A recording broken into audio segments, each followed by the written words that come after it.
আপনি কি জানেন মৃত ব্যক্তিরা কখন বুঝতে পারে যে তারা মারা গেছে? মৃত ব্যক্তিরা প্রথমে বুঝতে পারে না যে সে মারা গেছে।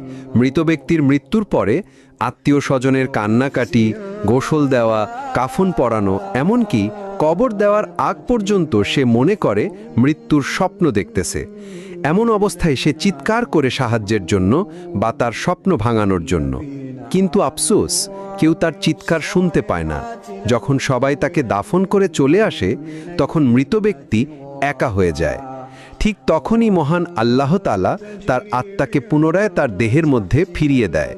প্রথমে মৃত ব্যক্তি এটি ভেবে নেয় যে হয়তো তার খারাপ স্বপ্ন শেষ হয়ে গেছে এবং সে ঘুম থেকে জেগে উঠেছে। তাই সে আল্লাহর কাছে কৃতজ্ঞতা প্রকাশ করে। এরপর সে তার শরীর স্পর্শ করতে থাকে, যা কিনা সবেমাত্র দাফন করা হয়েছে। তখন সে বলতে থাকে, আমার শার্ট কোথায়, আমার প্যান্ট কোথায়?